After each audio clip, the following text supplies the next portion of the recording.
학계에서 말씀을 이해하기 위해서는 우리는 그 역사적인 배경을 이해해야 합니다. 솔로몬 이후에 이스라엘 나라는 둘로 분열되게 되었습니다. 남유다와 북이스라엘, 이렇게 두 나라로 갈라지게 되었습니다. 북이스라엘 왕들은 모두 우상 숭배를 하였고, 또한 성경에서 말하기를 그 왕들이 모두 악한 왕이다 라고 말을 하였습니다. 그래서 하나님께서는 그 북이스라엘을 심판하셔서 기원전 722년에 아수르에 의해서 멸망당하게 하셨습니다. 아수르는 북이스라엘 백성들을 아수르 땅으로 포로로 잡아갔고, 또한 북이스라엘 지역에 타 지역 사람들을 이주시켜서 거주하게 하였습니다. 그러다 보니 자연스럽게 혼혈족이 생겼고, 이들을 사마리아인들이라고 말을 합니다. 남유다는 히스기야 왕, 요시야 왕과 같은 선한 왕의 영향력에 아래서 그래도 북이스라엘보다 150년 정도 더 나라가 굳건하게 지탱되었습니다. 하지만 그럼에도 불구하고 남유다 역시 우상 숭배로 인해서 기원전 586년에 바벨론에 의해서 멸망당하였습니다. 유다가 멸망당할 때 백성들에게 하나님의 말씀을 전했던 선지자의 이름은 예레미야였습니다. 예레미야 29장 10절 말씀에 보시면 이렇게 말하고 있습니다. 여호와께서 이와 같이 말씀하시니라. 바벨론에서 70년이 차면 내가 너희를 돌보고 나의 선한 말을 너희에게 성취하여 너희를 이곳으로 돌아오게 하리라.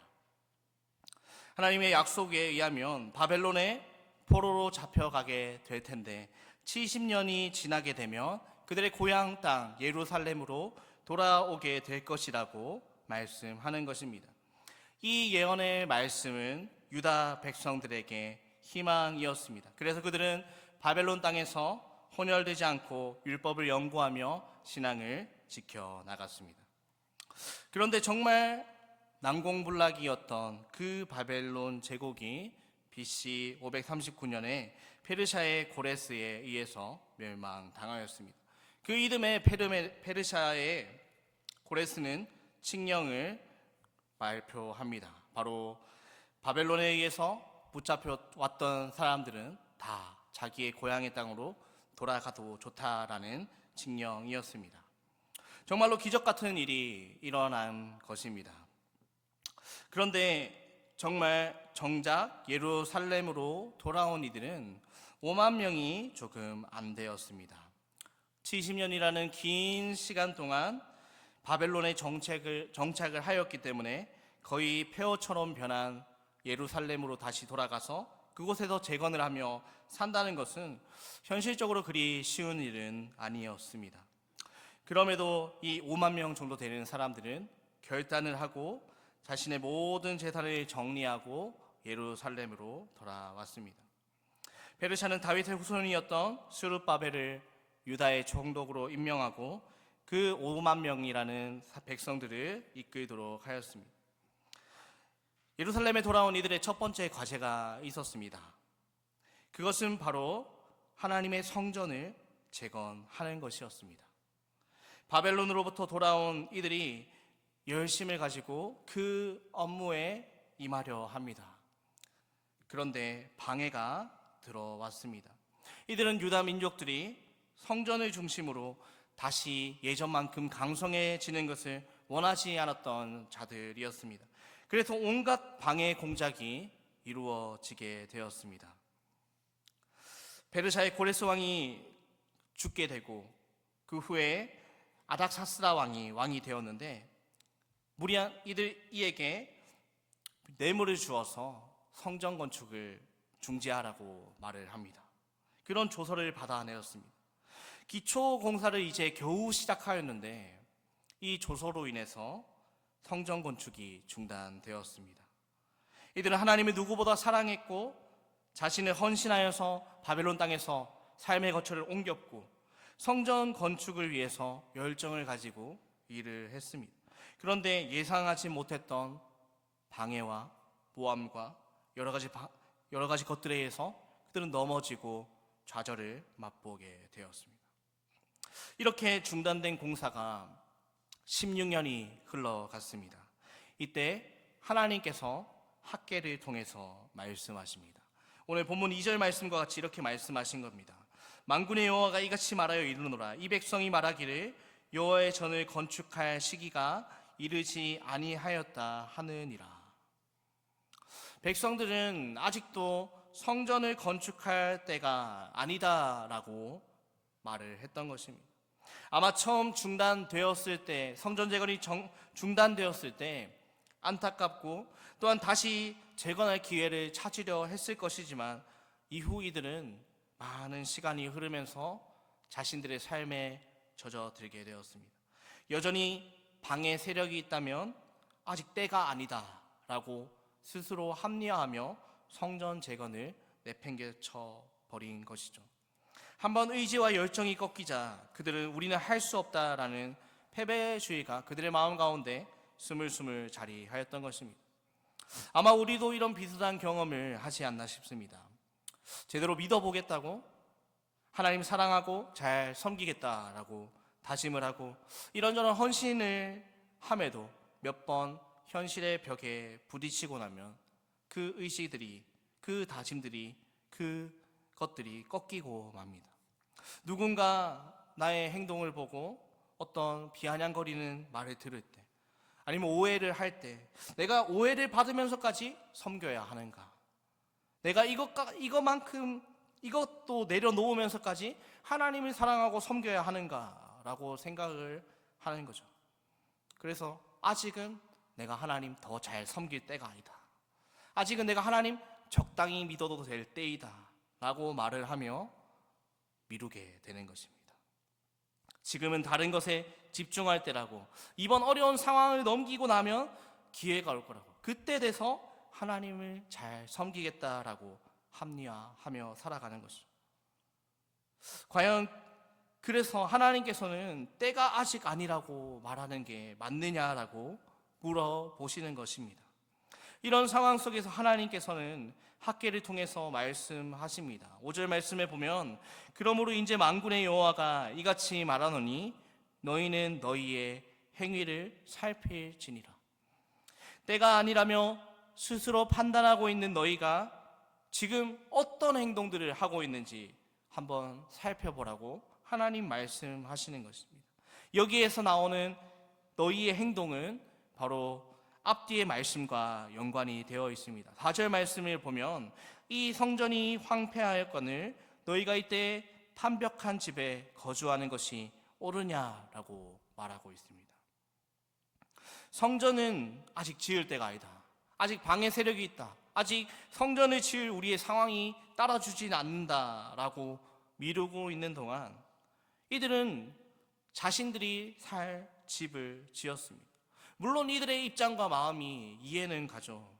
바벨론 포로에서 돌아와서 폐허가 된 집에서 살면서 하나님의 집을 먼저 지으려고 했는데 그 좌절을 겪었을 때, 그래서 자신의 집을 먼저 짓고 살아가고 있는데 그것이 뭐가 그렇게 나쁘다는 것인지. 그런데 하나님께서 하신 말씀에 보면 이들이 판벽한 집에 거했다라고 말합니다. 판벽이란 말은 벽에 나무를 대고 판에 된 집이라는 의미입니다. 오늘날로 말하면 그 당시에 있었던 일반적인 집보다 더 화려한 고급진 인테리어를 한 아주 잘한 그런 집이 바로 판벽한 집입니다. 하나님께서는 이 말씀을 통해서 너희는 정작 정말 좋은 집에 거주하면서 하나님의 집이 황폐해져 있는데 너희 마음에 걸림이 없느냐, 너희 마음에 찔림이 없느냐라고 말씀하시는 것입니다. 성전을 왜 하나님께서 이렇게 강조하시고 계십니까? 성전을 짓는 것이 왜 이렇게 중요한 일입니까? 그것은 바로 이스라엘 백성들이 하나님을 제대로 섬기기 위한 기초 작업과 같습니다. 이는 성전이 회복되는 것이 곧 하나님 앞에 드리는 제사의 회복이고 그것은 곧 하나님께서 이스라엘 백성들 가운데 계시다라는 중요한 상징이기 때문입니다. 성전이 회복되어 있지 않고 하나님을 제대로 섬기기 위한 제사의 회복이 필요함에도 불구하고 이스라엘 백성들은 성전에 아무런 관심이 없었습니다. 도리어 자기들의 살집만, 자기들의 필요만, 자기의 삶이 더 우선적이라는 것입니다. 자신이 가치 있게 생각하는 것들, 하나님의 일은 내버려둔 채 자기가 생각하기에 옳은 일들을 행하며 살아갔던 것을 하나님께서는 지적하고 계십니다. 또한 이어서 하나님께서는 6절을 통해서 이렇게 말씀하십니다. 너희가 많이 뿌릴지라도 수확이 적으며 먹을지라도 배부르지 못하며 마실지라도 흡족하지 못하며 입어도 따뜻하지 못하며 일꾼이 삭슬 받아도 그것을 구멍 뚫어진 전대에 넣음이 되느니라. 한마디로 말하면 너희가 계획하는 일들이 안 풀리고 삶에 만족이 없고 피폐해져 가는 그 이유가 무엇인지에 대해서 하나님께서 물어보시는 겁니다. 반복적으로 어떤 일이 안 된다면 왜 그럴까 원인을 찾아야 합니다. 무언가 열심히 준비하고 반복적으로 하고 시간을 내고 나의 재물을 들였음에도 불구하고 그런 계획을 함에도 불구하고 계속해서 실패한다면 원인을 찾아봐야 하는 것입니다. 하나님께서는 선지자를 통해서 포로 생활 70년 후에 예루살렘으로 돌아가 성전을 짓고 이스라엘이 회복되리라 라는 약속을 하셨습니다. 하나님의 약속이 있음에도 불구하고 그렇게 되지 않고 있다면 무엇이 문제인지 그들은 자기 자신을 돌아보아야 하는 것입니다. 하나님의 말씀대로 자기를 성찰한 결과가 어떻습니까? 좋은 집에서 살고 있지만 만족이 없습니다. 좋은 음식을 그들은 먹고 있습니다. 그렇지만 늘 허합니다. 열심히 일하지만 남는 것이 없는 삶이 아니냐라고 하나님께서 이스라엘 백성에게 말씀하신 겁니다. 그 모든 것들은 하나님의 일에는 마음을 닫고 자기의 일에만 힘을 쓴 결과임을 하나님께서 말씀하시는 것입니다. 마태복음 6장 말씀에 이렇게 말씀하시지 않습니까? 그런즉 너희는 먼저 그의 나라와 의를 구하라. 그리하면 이 모든 것을 너희에게 더하시리라 말씀하십니다. 하나님은 우리에게 무엇이 필요한지를 모르시는 분이 아니십니다. 우리에게 우선순위를 하나님께서는 요구하시는 것입니다. 먼저 너희는 하나님의 나라와 하나님의 의를 구할 것을 하나님께서 요구하십니다. 그러면서 7절에서 또다시 하나님께서는 그 이스라엘 백성들을 돌아보게 하십니다. 만군의 여호와가 말하노니 너희는 자기의 행위를 살필지니라. 계속해서 같은 말을 반복하시면서 하나님께서는 강조하고 있습니다. 자기를 성찰하여서 너희가 그 원인을 찾았다면 너희가 어떤 행동을 하는 것이 합당하겠느냐라고 말씀하십니다. 8절 말씀을 보시면 너희는 산에 올라가서 나무를 가져다가 성전을 건축하라. 그리하면 내가 그것으로 말미암아 기뻐하고 또 영광을 얻으리라. 여호와가 말하였느니라. 너희의 성찰된 행동들을 보았을 때 너희가 어떤 행동을 해야 되겠냐? 하나님 말씀하시는 겁니다. 산에 올라가서 나무라도 해서 성전을 건축하라라는 말입니다. 하나님 이 말에도 배경이 있습니다. 성전 건축이 중단되기 전에 그 기초를 놓았을 때 솔로몬이 지었던 성전에 비해서 너무 초라하고 보잘것없었습니다. 그것을 보고 사람들은 대성통곡하고 울었다라고 말합니다. 사람들은 아직 성전을 지을 때가 아니라고 한 이유 중에 자신들이 가지고 있는 물자들을 생각했습니다. 물자도 부족하고 인력도 부족하다라는 그런 이유로 아직 때가 아니다라고 생각을 한 것이죠. 솔로몬이 성전을 지을 때 어땠습니까? 엄청난 물자들이 많았습니다. 금만 다윗이 준비한 것이 3,000달란트가 되었고 또한 지도자들이 즐거이 드린 것이 5,000달란트가 되었습니다.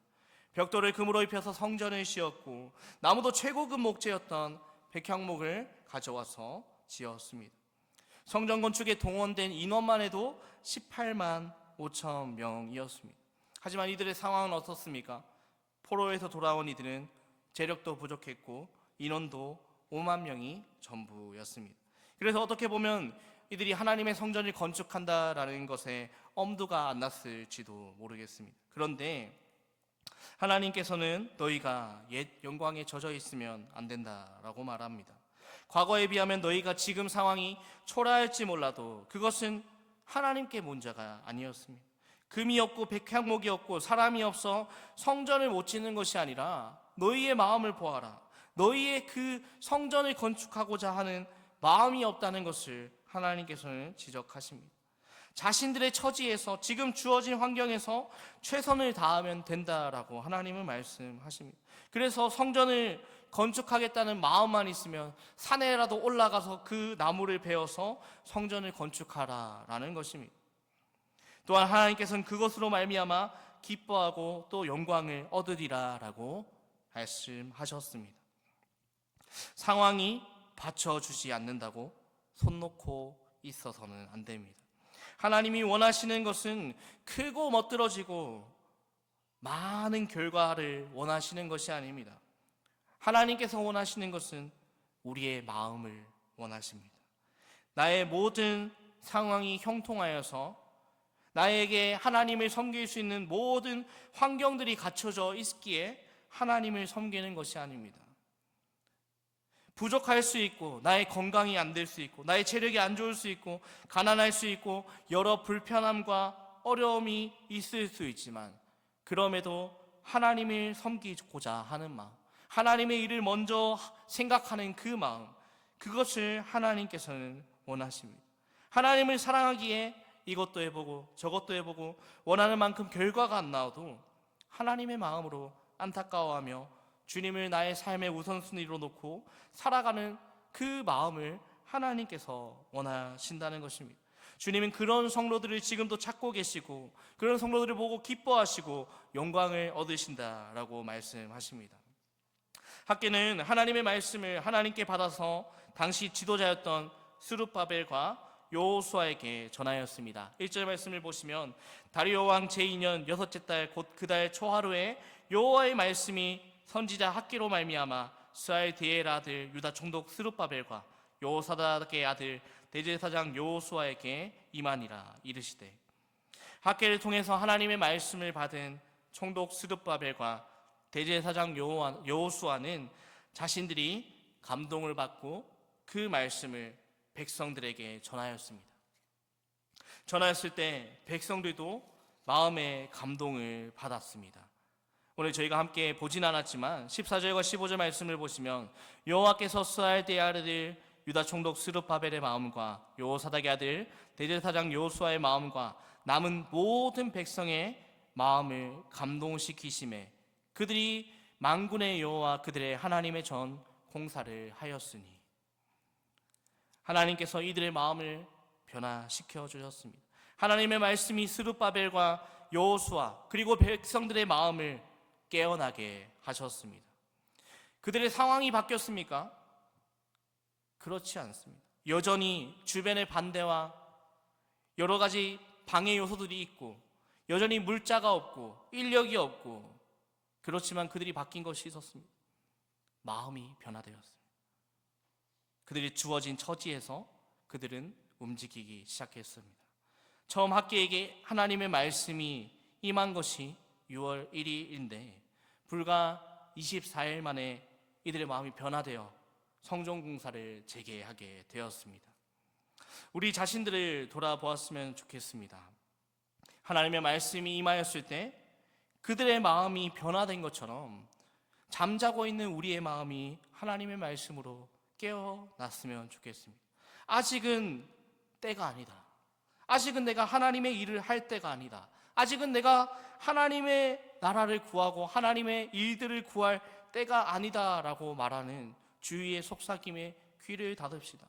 나의 마음의 합리화를 접어둡시다. 방해가 있더라도, 연약할 수 있어도, 우리에게 무언가 환경이 따라주지 않는다 하더라도 하나님의 말씀에 먼저 귀 기울입시다. 내가 할 수 있는 일 무엇인지, 내가 하나님 나라에 지금 내 형편에서 할 수 있는 일이 무엇인지를 먼저 구하며 나아갔으면 좋겠습니다.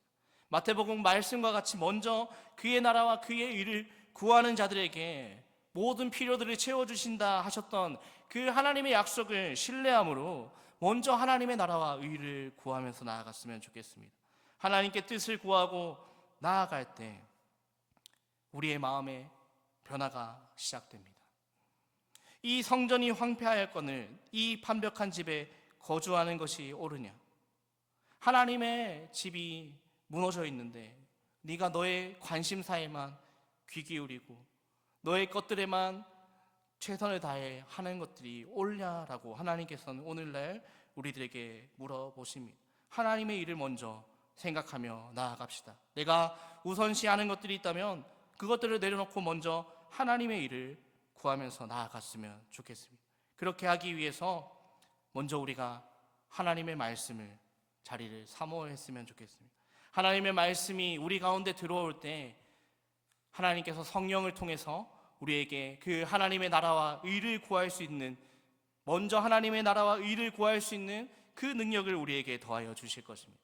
나의 상황이 어떻든 상관없이 먼저 하나님의 나라와 의를 구할 수 있는 그 힘을, 그 믿음을 하나님께서 더하여 주실 것입니다.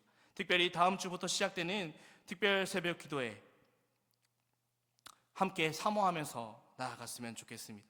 그 시간을 통해서 우리의 잠들어 있는 마음을 깨우고 우리가 하나님 앞에 다시 한번 각성하며 하나님의 고난과 하나님의 우리에게 베풀어 주신 사랑과 은혜들을 기억하면서 매일 매 순간에 하나님께서 우리의 삶 가운데 채워주시는 것들을 맛보아 주시면 좋겠습니다. 하나님의 뜻을 구하는 자들에게 하나님께서 베풀어 주시는 그 은혜들을 우리가 함께 맛보는 시간들 되었으면 좋겠습니다. 그래서 날마다 우리의 삶을 주님의 나라를 먼저 구하는 저와 성도님들의 삶이 되기를 주님의 이름으로 축복합니다. 시간 기도하겠습니다. 참 좋으신 아버지 하나님, 함께 말씀을 통해서 우리의 삶의 우선순위가 어디에 있는지를 되돌아 보았습니다. 하나님, 우리의 환경들을 따지지 않게 하시고 먼저 하나님의 나라와 그의 의를 구하는 자들에게 모든 필요한 것들을 채워주신다고 하셨던 그 약속의 말씀을 믿게 하시고 우리에게 믿음을 더하셔서 또한 말씀으로 우리를 깨우치시며 하나님의 것들을 먼저 구할 수 있는, 하나님의 나라를 먼저 구할 수 있는 주님의 복된 백성들 될 수 있도록 하나님 인도하여 주시옵소서. 연약하오니 늘 깨어서 기도하게 하시고 기도할 때 성령 하나님께서 우리의 삶 가운데 그런 삶을 살아갈 수 있도록 힘을 더하여 주시옵소서. 이 모든 말씀 살아계신 예수님 이름으로 기도합니다.